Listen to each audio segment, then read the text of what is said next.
President William Ruto has hit back at critics who accused him of prioritizing his re-election bid over addressing the needs of Kenyans. Speaking during his tour of the Western region in Nambale, Busia County, Ruto dismissed the claims from his political opponents that he has shifted his focus on politicking. He emphasized that his primary focus remains on delivering the nation's development agenda. Ati tumeanza siasa. Mimi nataka niwaulize watu wa Busia. Hii project yenu hapa ya County Aggregation Industrial Park ni project yenu ama ni project ya siasa? Si ni project yenu? Si hapa tumeweka pesa ya serikali karibu milioni 500. Nyinyi mnataka hii project mjue vile inaendelea ama nataka uzembe ingia hapa ndani? Si mmekuja wenyewe kuinspect hii project kwa sababu ni project yenu? Si hapa ndio mtalete mazao yenu? Si cooperative ndio watajipanga hapa? Si hapa ndio tutapanga mambo ya value addition? Ni project yenu ama ni mambo ya siasa? Pale mahali tumetoka, mahali tunajenga export processing zone.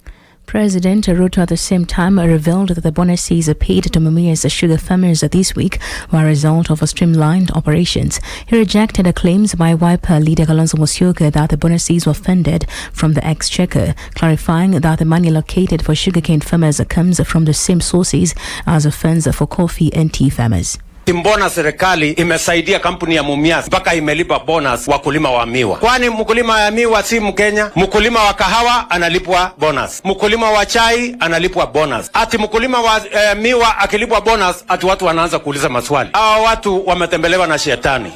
Na tuwaambie washindwe kabisa. Mahali pesa ya kahawa inatoka, mahali pesa ya chai inatoka, ndio pesa ya miwa inatoka. Ndio wakulima wote wakuwe sawa. So ule mtu ya sijui katikati sijui watermelon, ati anauliza maswali hiyo. Kichwa yake ni mzuri kweli mkipima? The former Deputy President Gachagua has blasted President William Ruto for calling him corrupt, incompetent and a tribalist, terming his words as unpresidential.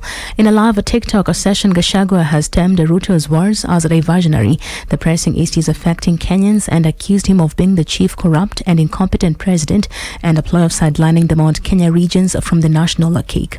The people of this country, including our grade 4 child, knows who is corrupt. You don't even to ask them who is corrupt in this country. When you talk about incompetence, the people of Kenya know who is incompetent. That is where we are as a country. That is sheer incompetence. If you ask people in 2 years what has happened in this country, that is sheer incompetence. So when you talk about people who are corrupt, people who are incompetent, just take the mirror, look at yourself, because the people of Kenya know better. They know exactly where we are. People are very intelligent.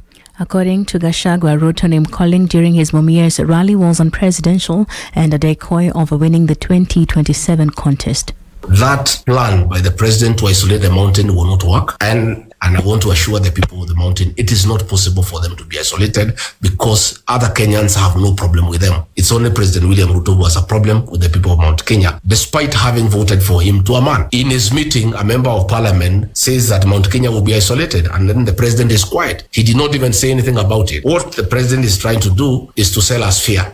The ex-DP has also castigated the Haiti multinational mission spearheaded by Kenyan troops meant to quell the criminal gangs in the Haitian nation, said it is a mockery to Kenyans who have become victims of abductions. You have seen the emergence of criminal gangs that terrorize people in this country. The government is to bring back criminal gangs that used to reign terror, against the people, and they are being brought to manage politics, disrupt meetings, cause mayhem, kill people, harm people. That our administration has sent policemen in Haiti to help the people of that country to fight criminal gangs. Yet the same government here in Kenya is funding and reviving criminal gangs to cause mayhem against the people of Kenya.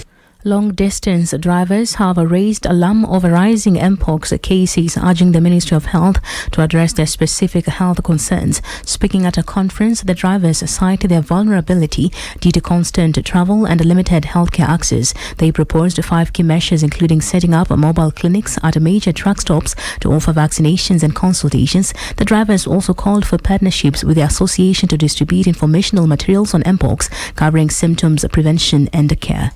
Key areas that we can be able to partner with number one is education and awareness.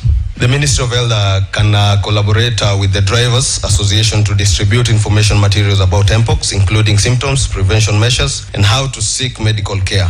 Number 2, health resources and support. The Ministry of Health can set up mobile health clinics or provide accessible resources to major stops Number 3, preventive measures. Drivers can also be proactive by following basic hygiene practices. Number 4, tracking and reporting. With the assistance of drivers, we can set reliable system of track any potential cases of mpox. Number 5, community support and responsibility.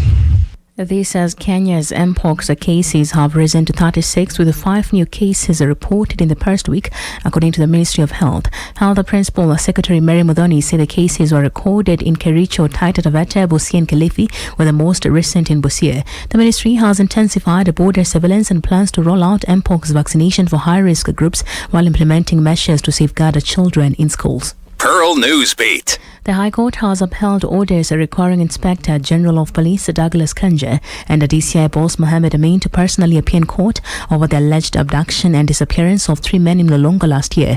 Justice Chacha Mwita emphasized that the January orders were meant to uphold the Constitution and protect the Bill of Rights. Kanja and Amin had sought to overturn the orders, arguing they were not properly served and were denied a chance to respond. However, Justice Mwita ruled that there was no evidence to prove the email used to serve them was invalid. The two were required to produce the missing men and appear in court as ordered. Pearl Newsbeat. And across borders, a fast-moving wildfire dubbed the Hewers Fire has erupted 45 miles northwest of Los Angeles, forcing tens of thousands to evacuate as the region grapples with its most destructive fires in history. The blaze, which started Wednesday morning, is north of 2 massive fires that devastated neighborhoods earlier this month. Los Angeles County Sheriff Robert Luna said mandatory evacuation orders affect 31,000 residents, with an additional 23,000 on alert to flee. Nearly 500 inmates at a local jail are also being evacuated. Pearl Radio, the home of fresh and classic hits.